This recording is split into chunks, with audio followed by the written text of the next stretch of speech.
Virgo.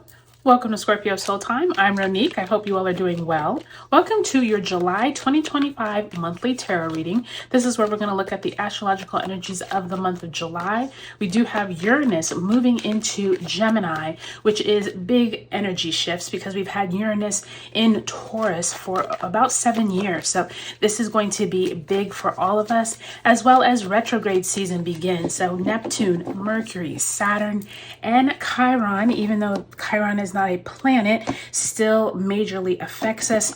All will be retrograding this month. So that is big news, big energy shifts, Virgo. So get ready for it. And we also have Mars in your sign during July. So this could help you get more things done and check things off your to-do list. So check the list below for all the important dates.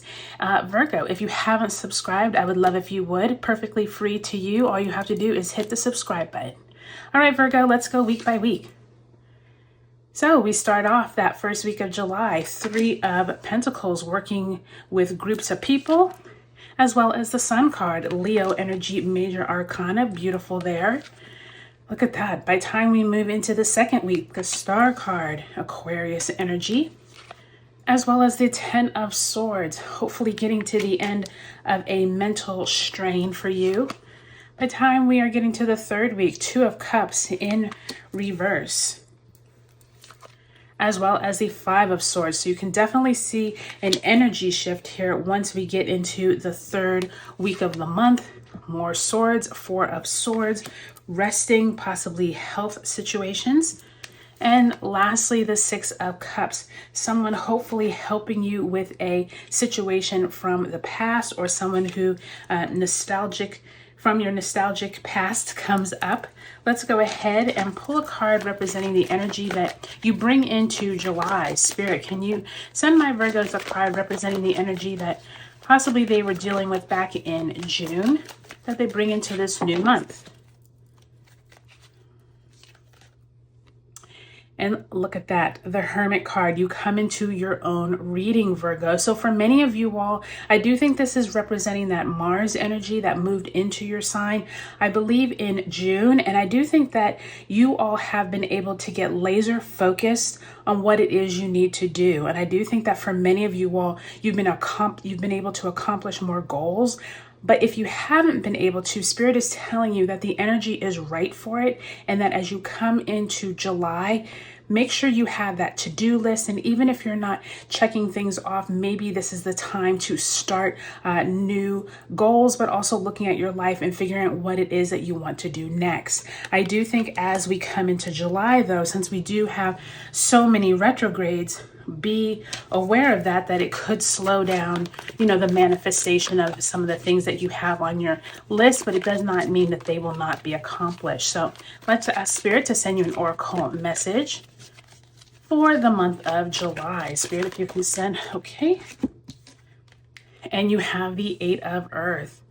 Beautiful energy there. So the 8 of Earth says skilled work is rewarded, learning all there is to know about a topic, and possibly going back to school. So for those of you who have been diligently working on a project, working on a campaign, possibly trying to initiate some new policies in your work, this is definitely you. And I do think that if this is not something that resonates with you, I do think as you come into July, be prepared for conversations to come up about doing more work or being more diligent about the things that you do, because we will be coming into your season, Virgo, by the time we get into the later part of August. And so this definitely is coming up. So I think that this is really nice to see, Virgo, because you all are one of the signs that actually enjoy service and work. So I think that that is perfect and right on time for you.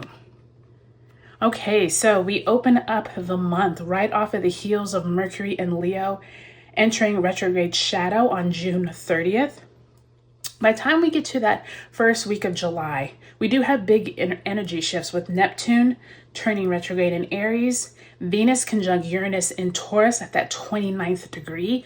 So be prepared for big conversations possibly with groups of people. This could be colleagues, this could be clients, but this also could be you learning a new skill. So this could be a teacher or a professor, or you learning how to up your skill set for a good job. And I do think that this Sun card is representing nothing but happiness and free willing spirit as you go through this venture. And I do think Venus entering Gemini is going to make communications a lot easier, but do expect some little rifts here when we have that Venus conjunct Uranus and Taurus. So this could be big financial news out in the world. And I do think by the time we get to the 7th, this is this big day of July, Uranus enters Gemini. So expect the unexpected with that energy. And remember, you will have some really positive energy around talking to people, working in groups,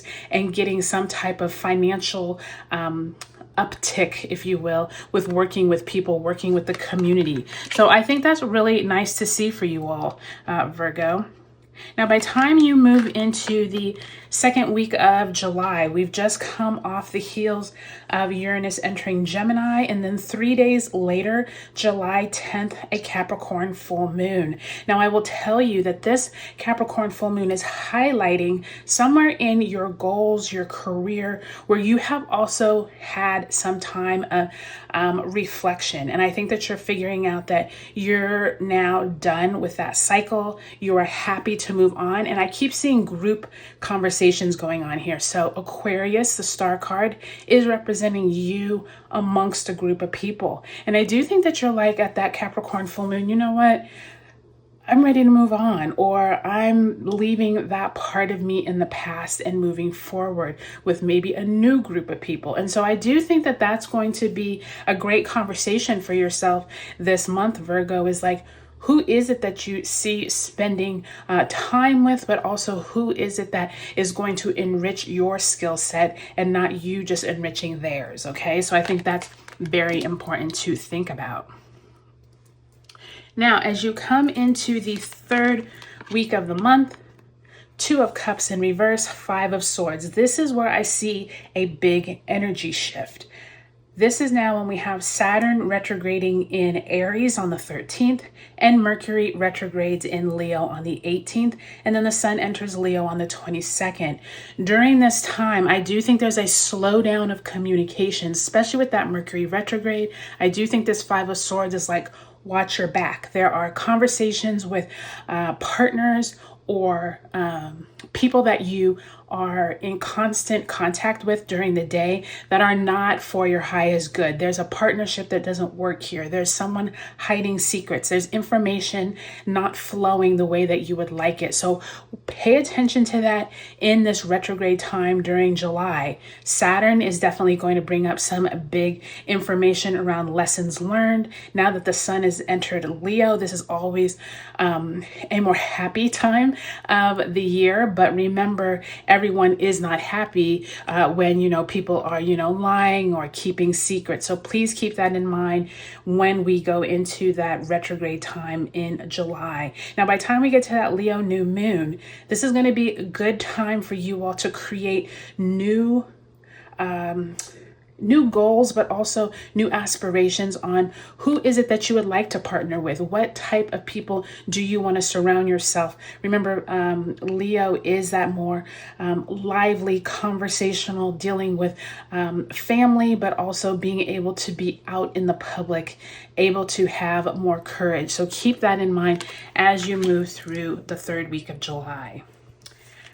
Okay, so by the time we reach the end of July, 4 of Swords, 6 of Cups, this is when we now have the Sun in Leo opposing Pluto in Aquarius. So this could be, that axis of like community, working with people versus yourself. And I do think that the 6 of Cups, 4 of Swords, this does look like someone from your past could either come to you with some health concerns, questions. This could be you needing to take a break, a vacation. Watch who comes up during this time, because I do think that Chiron in Aries retrograde on the 30th could also bring up some wounded healer situations where you're not feeling like you have a lot of control and you could be burned out. I do think Venus entering Cancer on the 30th is going to be a beautiful energy for nurturing, and I do think someone from your past could come into that point. And on the 31st, the sun is conjunct Mercury retrograde in Leo, so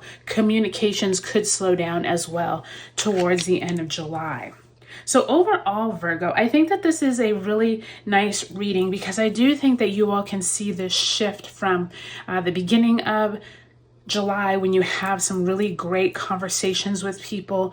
I do think partnerships, you going back to school or getting more education is definitely on the table. But by the time you get to the latter part of the month, there is this big shift with working with people possibly not telling you the whole truth.